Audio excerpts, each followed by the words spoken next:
প্রিয় শিক্ষার্থী, আশা করি তোমরা সবাই ভালো আছো এবং সুস্থ আছো। আজকে আমি তোমাদের কৃষি শিক্ষার দ্বিতীয় ক্লাস নিয়ে আলোচনা করব। এর আগে তোমাদের কৃষি শিক্ষার প্রথম ক্লাস নিয়ে আলোচনা করেছিলাম। আমরা প্রথম ক্লাসে তোমাদের যে বিষয়গুলো নিয়ে আমি আলোচনা করেছিলাম সে বিষয়গুলো ছিল যে কৃষি শিক্ষা কি, কৃষি শিক্ষার আহ, আলোচ্য বিষয় কি কি ছিল, এবং ফসল কি, এবং কৃষি মৌসুম কি, এবং ফসল নির্বাচন, অর্থাৎ কোন মাটিতে কোন ধরনের ফসল ভালো হয়। এই বিষয়গুলো নিয়ে আমরা প্রথম ক্লাসে আলোচনা করেছিলাম এবং বাংলাদেশকে আহ কয়টি কৃষি অঞ্চলে ভাগ করা হয়েছে সেই কৃষি অঞ্চলগুলো সম্পর্কে আমরা জেনেছি। তো প্রিয় শিক্ষার্থী, আজকে আমাদের দ্বিতীয় ক্লাস। আজকে আমরা দ্বিতীয় ক্লাসে আহ যে বিষয়টি নিয়ে আলোচনা করব সেটা হচ্ছে তোমাদের কৃষি শিক্ষা বইয়ের প্রথম অধ্যায়ের দ্বিতীয় পরিচ্ছেদ। সেই দ্বিতীয় পরিচ্ছেদের যে শিরোনামটা সেটা হচ্ছে ফসল উৎপাদনের জন্য জমি প্রস্তুতি। এই বিষয়টি নিয়ে আজকে আমরা আলোচনা করব। তো আমরা জানি যে যখন একটা ফসল জমিতে ফলে, সেই ফসলটা ফলানোর আগে প্রথমে জমি চাষ দিতে হয়, তারপরে সেই বীজ বপন করতে হয় এবং সেই বীজটা আস্তে গজিয়ে ওঠে, এবং তারপরে কি করতে হয়, আহ আগাছা পরিষ্কার করতে হয়, রেগুলার পানি দিতে হয়, তারপরে সেই গাছটা বড় হয়, ফুল ফল হয়, আহ তারপরে সংরক্ষণ করা হয় সেই ফসলটা।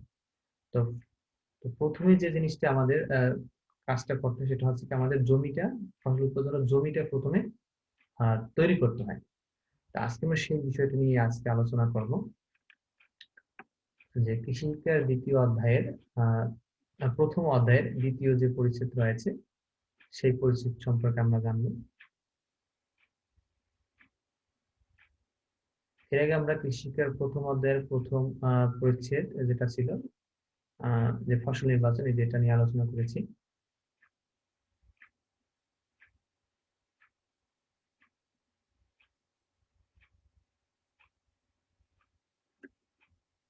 আজকে আমাদের আলোচনার বিষয় হচ্ছে দ্বিতীয় পরিচ্ছেদ, ফসল উৎপাদনের জন্য জমি প্রস্তুতি।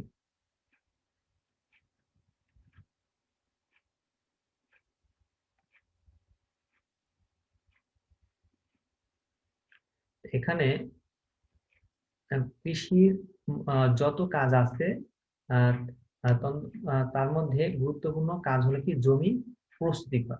দেখো, সব ফসলের জন্য জমি প্রস্তুতি একরকম নয়, অর্থাৎ এক এক ধরনের ফসলের জন্য এক এক ধরনের এক এক ভাবে জমি চাষাবাদ দিতে হয়। যেমন যদি আমরা যদি যদি মূলা চাষ করি, সেক্ষেত্রে কিন্তু মাটিটাকে ঝুরঝুর করতে হয়, কিন্তু গম চাষের ক্ষেত্রে মাটিটা কিন্তু অতটা ঝুরঝুর করা দরকার আসে না।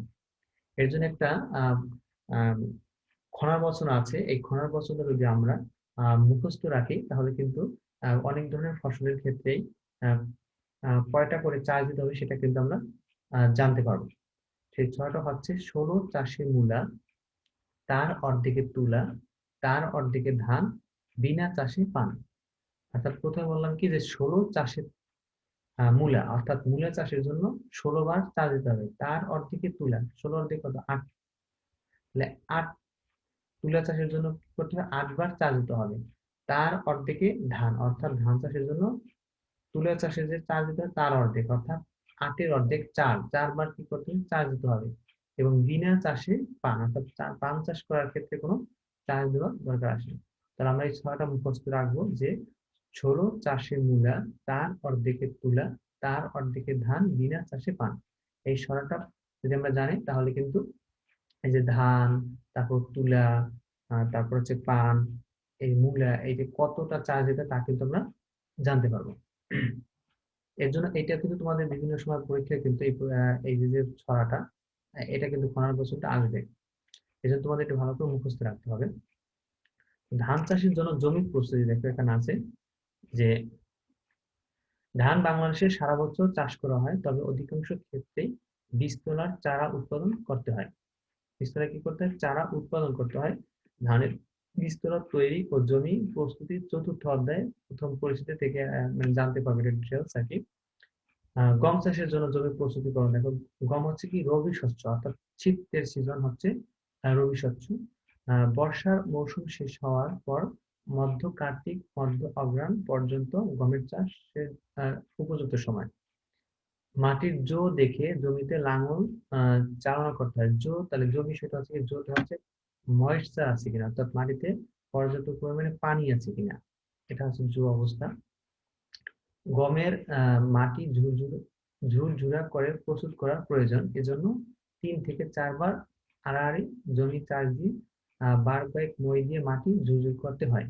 জমিতে যাতে কোনো বড় ঢেলা না থাকে সেদিকে লক্ষ্য রাখতে হবে। গমের জন্য দোআঁশ বা বেলে দোআঁশ মাটি উপযুক্ত। এ মাটি সহজে ঝুরঝুর হয়। পাওয়ার টিলারের সাথে আহ হচ্ছে কি রোটাভেটর সংযোগ করে জমি চাষ দিলে মাটি ভালো চাষ হয় এবং একই সাথে মইও দেওয়া হয়। ঝুরঝুরা মাটি গমের অঙ্কুরোদ্গমের জন্য খুবই উপযোগী এবং এটা তোমাদের অষ্টম শ্রেণীতে তোমরা এটা সম্পর্কে তোমরা পড়ে এসছো। ডাল জাতীয় শস্যের জন্য দেখো কি হচ্ছে, বাংলাদেশের ডাল জাতীয়, আমি শুরুতেই বলে রাখি, যেটা হচ্ছে ডাল জাতীয় ফসল এক্ষেত্রে কিন্তু আহ, আহ, চাষাবাদ করার তেমন একটা দরকার হয় না। এক্ষেত্রে চাষাবাদ ছাড়াই এই ফসলটা চাষ করা যেতে পারে। বাংলাদেশের ডাল জাতীয় শস্যের জন্য জমি চাষ করা হয় না, তবে মসুর ডালের জন্য জমিতে 2-1টি চাষ দেওয়া হয়। বর্ষা শেষ হলে আশ্বিন কার্তিক এ যখন নদীর চর ও নিচু এলাকা হতে পানি সরে যায়, তখন নরম পলি মাটিতে বিনা চাষে বীজ বপন করা, অর্থাৎ যখন চর এবং নিচু এলাকা যখন পানি সরে যায় তখন সেখানে এই বীজগুলো, ডালের যে বীজ সেই বীজগুলো ছিটিয়ে দিলে তখন সেখানে গজিয়ে ওঠে। চাষ দেওয়া সম্ভব হলে 2-1টি চাষও দেওয়া হয়। চাষের পর পতিত জমিতে আবার অনেক সময় রোপা ও বোনা আমনের জমিতে ফসল থাকা অবস্থায় ডালের বীজ ছিটিয়ে দেওয়া হয়। তারপর হচ্ছে আলু চাষের জন্য জমি প্রস্তুতি। নিচু এলাকায় বর্ষার পানি নেমে গেলে বা উঁচু এলাকায় আলু আশ্বিন মাস হতে আলু চাষের জন্য জমি প্রস্তুতির কাজ শুরু হয়। কখন থেকে শুরু হয়? আশ্বিন মাস থেকে। সাধারণত দোআঁশ ও বেলে দোআঁশ মাটিতে আলুর চাষ করা হয়। এই মাটি চাষ করা মোটামুটি সহজ। আলুর জমি 5 থেকে 6 বার চাষ ও বার কয়েক মই দিয়ে মাটি ঝুরঝুরে করে জমি প্রস্তুত করা হয়। আজকাল পাওয়ার টিলার দ্বারা চাষ করা হয় বলে 3 থেকে 4 বার আড়াআড়ি চাষ দিলেই ঝুরঝুর হয় এবং সমান করা হয়। এভাবে আলু চাষের জন্য মাটিটি কি করতে হবে? ঝুরঝুর করে নিতে হবে, কারণ আমরা জানি আলুটা মাটির নিচে হয় এবং তার গ্রোথের জন্য, অর্থাৎ বড় হওয়ার জন্য পর্যাপ্ত পরিমাণে স্পেস দরকার হয়, যার জন্য মাটিটা যদি শক্ত হয় সেক্ষেত্রে কিন্তু আলুটা কিন্তু বড় হয় না। এর জন্য কি করতে হবে? মাটিটিকে ঝুরঝুর করে নিতে হবে যাতে আলুটা বড় হওয়ার জন্য যথেষ্ট জায়গা পায়। তারপর আছে জমি প্রস্তুতি। দেখো গুরুত্ব কি। ভূমি কর্ষণ জমি প্রস্তুতির প্রথম ধাপ। জমি প্রস্তুতি প্রথম হচ্ছে কি ভূমি কর্ষণ। এটা কিন্তু তোমাদের নৈতিক আসতে পারে যে জমি প্রস্তুতির প্রথম ধাপ কি, তাহলে সেটা হচ্ছে কি ভূমি কর্ষণ, অর্থাৎ জমি চাষ দেওয়া। ভূমি কর্ষণের সংকীর্ণ অর্থ হলো ফসল ফলানোর উদ্দেশ্যে জমির মাটি যন্ত্রের সাহায্যে খুঁড়ে আলগা করা। কিন্তু ভূমি কর্ষণের সাথে সাথে নানা প্রযুক্তি জড়িত, যেমন হচ্ছে বীজকে অঙ্কুরোদ্গমের জন্য উপযুক্ত স্থানে ও সঠিক গভীরতার স্থাপন করা, মাটিতে বায়ু চলাচলের সুবিধা সৃষ্টি করা, উপরের মাটি নিচে এবং নিচের মাটি উপরে নিয়ে আসা, মাটিতে জীবের কর্মক্ষমতা বৃদ্ধি করা, এটাই হচ্ছে জমি চাষ করার উদ্দেশ্য। মূলত এই উদ্দেশ্যেই জমি চাষ করা হয়ে থাকে। আমরা এভাবে ভূমি কৌশলকে সংজ্ঞায়িত করতে পারি যে শস্যের বীজ মাটিতে সুষ্ঠুভাবে বপন ও পরবর্তী পর্যায়ে চারা গাছ বৃদ্ধির জন্য মাটিকে যে প্রক্রিয়ায় খুঁড়ে বা আঁচড়ে আগাছা মুক্ত নরম আলগা ও ঝুরঝুর করা হয় তাকে ভূমিকর্ষণ বলে। তোমাদের কিন্তু পরীক্ষা আসতে পারে যে ভূমিকর্ষণ বলতে কি বুঝো বা ভূমিকর্ষণ কি, তখন কিন্তু এই সংজ্ঞাটা তোমরা লিখতে পারো। ভূমিকর্ষণ জমি প্রস্তুতির প্রাথমিক ধাপ বা প্রথম ধাপ যেটাই বলা যায়। আদিকাল থেকেই মানুষ ভূমি কর্ষণ তথা জমি প্রস্তুতির গুরুত্ব উপলব্ধি করতে পেরেছেন। তাই তারা কাঠের বা পাথরের তৈরি সুচালু যন্ত্রের সাহায্যে মাটি আলগা ও নরম করে ফসলের বীজ বুনতে বা চারা রোপণ করতেন। ফসল ভেদে ভূমি কর্ষণের তারতম্য হতে পারে। আমি যে ছড়াটা বললাম সেই ছড়ার ভিতরে কিন্তু দেখা গেছে যে এক এক ধরনের ফসল এক রকমের মাটি চাষ দিতে হয়। দেখো এখানে সেই ছড়াটা আছে যে জমি প্রস্তুতির ক্ষেত্রে খনার বছর উল্লেখ আছে যে সরু চাষে মূলা, তার অর্ধেকে তুলা, তার অর্ধেকে ধান এবং হচ্ছে বিনা চাষে পান। অর্থাৎ পান চাষের ক্ষেত্রে কোনো চাষাবাদের দরকার হয় না। অর্থাৎ মূলা চাষের জন্য 16টি চাষ দিতে হবে যতক্ষণ না মাটি ঝুরঝুর বা আলগা হয়। তুলা চাষের জন্য 8 চাষ দিতে হবে এবং ধান চাষের জন্য 4টি চাষই যথেষ্ট। মজার ব্যাপার হলো পান উৎপাদনে কোনো চাষই লাগে না, অর্থাৎ বিনা চাষে পান। আর এই ধারণা থেকে আজকাল বিভিন্ন ফসল উৎপাদনে বিনা চাষ প্রথা প্রচলন করা হয়েছে। এখন অনেক কৃষকই বিনা চাষে ভুট্টা, ডাল ইত্যাদি ফসল উৎপাদন করা হয়।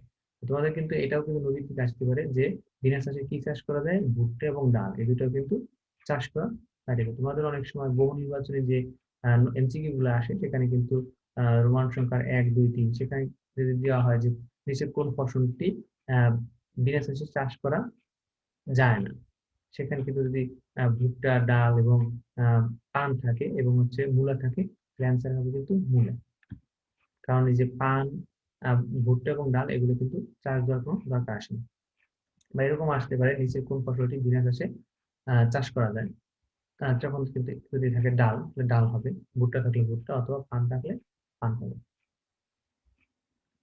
তো প্রিয় শিক্ষার্থী, এবার আমরা জানবো ভূমি কর্ষণ তথা জমি প্রস্তুতির উদ্দেশ্য, অর্থাৎ কি কি উদ্দেশ্যে এই ভূমি কর্ষণ করা হয়। আমরা এর আগে শুরুতেই কিন্তু এই বিষয়টা এখানে ছিল যে আহ, মাটিতে বায়ু চলাচলের সুবিধা সৃষ্টি করা, উপরের মাটি নিচে এবং নিচের মাটি উপরে আনা, এই যে বিষয়গুলো, মাটিতে অণুজীবের কর্ম ক্ষমতা বৃদ্ধি করা, এগুলি মূলত হচ্ছে ভূমি কর্ষণের প্রধান উদ্দেশ্য।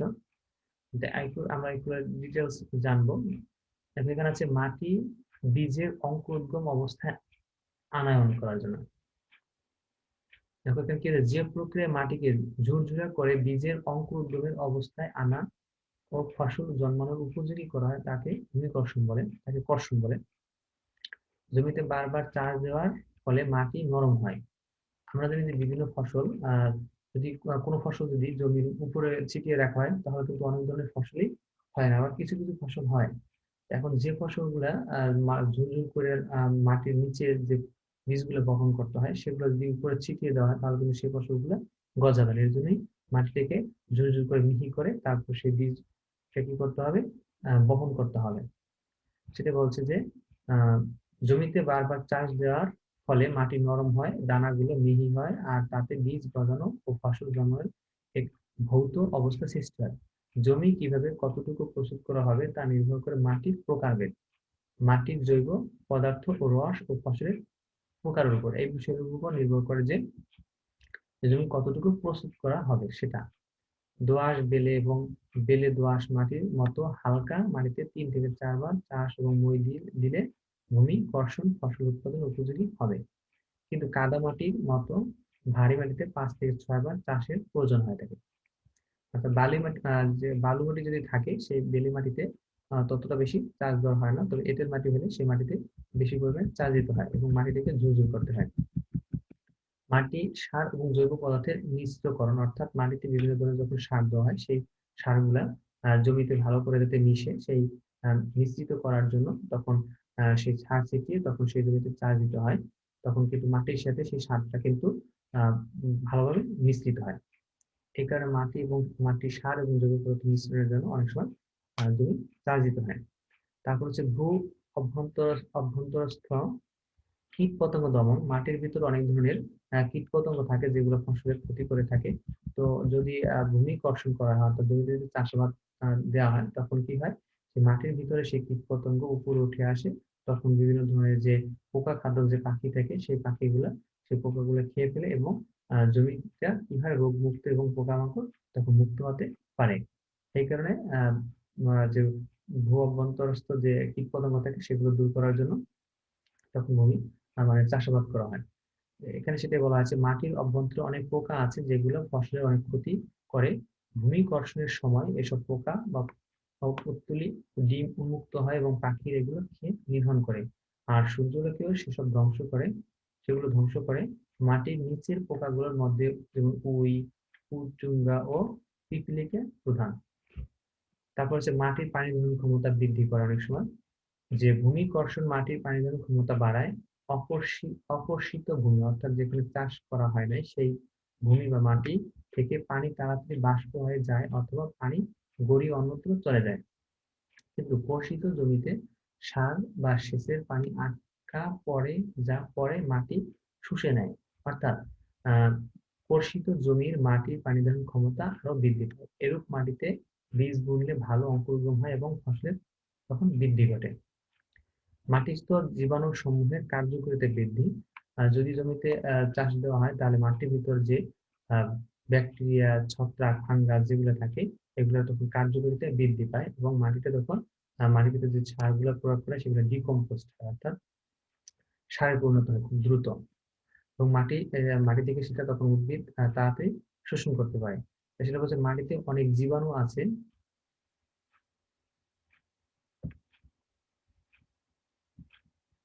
মাটিতে অনেক জীবাণু আছে যা মাটিকে সুস্থ রাখতে সাহায্য করে। তন্ত্রের ছত্রাক ও ব্যাকটেরিয়া প্রধান। তারপর হচ্ছে কি এসব জীবাণু মাটিতে থেকে মাটির জৈব পদার্থ পচনে সাহায্য করে। ভালোভাবে ভূমি কর্ষণ করলে মাটিস্থ এই জীবাণুগুলো কার্যকারিতা বৃদ্ধি পায়। গাছ সহজে পুষ্টি গ্রহণ করতে পারে এবং ফসল অনেক ভালো হয়। তারপর হচ্ছে মাটির ক্ষয়রোধ করে। ভূমি কর্ষণের আরেকটি গুরুত্বপূর্ণ উদ্দেশ্য হলো আহ উঁচু নিচু জমিকে সমতল করা এবং আঁটসাঁট করা, তাতে বৃষ্টি বা সেচের পানি গড়িয়ে অন্যত্র যেতে পারে না। আর এতে একদিকে ভূমি ক্ষয় নিরোধ হয় আর অন্যদিকে গিয়ে পানির সুব্যবহার হয়ে থাকে। এছাড়া ভূমি কর্ষণের যে উদ্দেশ্য বা উপকারিতা, সেই উপকারগুলো এবার আমরা যেমন জমি চাষের বিবেচ্য বিষয়, অর্থাৎ জমি চাষ দিতে হলে কোন কোন বিষয়গুলো আমাদের মাথায় রাখতে হবে। ফসলের প্রকারভেদ, আমি শুরুতে বললাম যে এক এক ধরনের ফসল চাষের জন্য এক এক রকমের জমিতে চাষ দিতে হয়। মানে কোনো জমিতে হয় 4 বার চাষ দিতে হয়, কোনো বার 8 বার, কোনো 16 বার। এই জন্য কোন ধরনের ফসল জমিতে মানে চাষাবাদ করা হবে সেই ফসলের উপর নির্ভর করে জমিকে কয়বার চাষ দিতে হবে। তাহলে ফসলের প্রকারভেদের উপর নির্ভর করবে। মাটির প্রকার, যদি বেলে মাটি হয় তাহলে চাষ দেওয়ার অল্প চাষ দিলে হয়, কিন্তু যদি এঁটেল মাটি হয় তাহলে চাষ বেশি দেওয়া লাগবে। এই জন্য কোন মাটির প্রকারের উপর ভিত্তি করে জমির যে চাষাবাদ সেটা কিন্তু তখন নির্ভর করবে। আবহাওয়ার উপরে নির্ভর করে। তারপর হচ্ছে খামারের আকার, খামারের প্রকার, খামার কি বড় নাকি ছোট। যদি ছোট খামার হয় সেক্ষেত্রে বেশি চাষ দিতে মানে ট্রাক্টর কোনো কিছু তখন কিন্তু ঘোরানো সম্ভব হবে না। এই কারণে যে খামারের প্রকার, কোন ধরনের খামার বা কি উদ্দেশ্যে খামার করা হয়েছে এইগুলোর উপরে কিন্তু তখন জমি চাষ অনেকটাই নির্ভর করে। দেখো ফসলের প্রকার ভিতরে আছে জমি চাষ কেমন হবে তা নির্ভর করে কৃষক কি কি ফসল ফলাবেন। যেমন ধান চাষের জন্য কয়েকবার তা আড়াআড়ি চাষ এবং মই দিয়ে জমি আহ কর্দমাক্ত করতে হয়, কিন্তু মূলা বা মরিচ ইত্যাদির জন্য মাটি মিহি ঝুরঝুর করে চাষ করতে হয়। আখ এবং আলু চাষের জন্য গভীরভাবে জমি চাষ দিতে হয়। এভাবে মাটির প্রকারভেদ উপর রয়েছে। যেমন যেটা বললাম যে জমি চাষ মাটির প্রকারের উপর নির্ভর করে। কাদামাটিতে বেশি আর্দ্রতা ভেজা থাকলে চাষ করা যায় না, মাটির জো আসা পর্যন্ত অপেক্ষা করতে হয়। আবার হালকা মাটি যেমন দোআঁশ, পলি দোআঁশ, বেলে দোআঁশ মাটিতে আর্দ্রতা একটু বেশি হলে বেশি থাকলেও চাষ করা যায়। এই মাটিগুলো চাষের জন্য খুবই ভালো। এভাবে আবহাওয়া এবং খামার এইগুলো তুমি একটু পড়ে নেবে।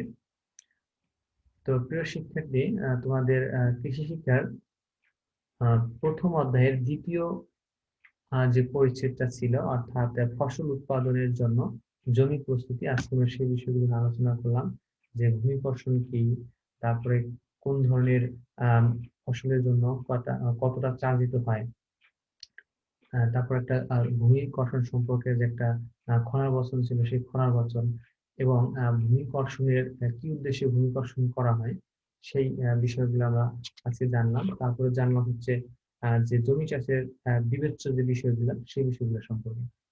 তো প্রিয় শিক্ষার্থী, আশা করি তোমরা এই ক্লাসটা বুঝতে পারছো এবং বাসায় তোমরা যদি আবার বইটাকে আবার 2-1 বার পড়ো তাহলে কিন্তু তোমরা ইজিলি বুঝতে পারবে। তো প্রিয় শিক্ষার্থী, সবাইকে আন্তরিক শুভেচ্ছা এবং অভিনন্দন জানিয়ে আজকে অনলাইন ক্লাস এখানেই শেষ করছি। ধন্যবাদ সবাই।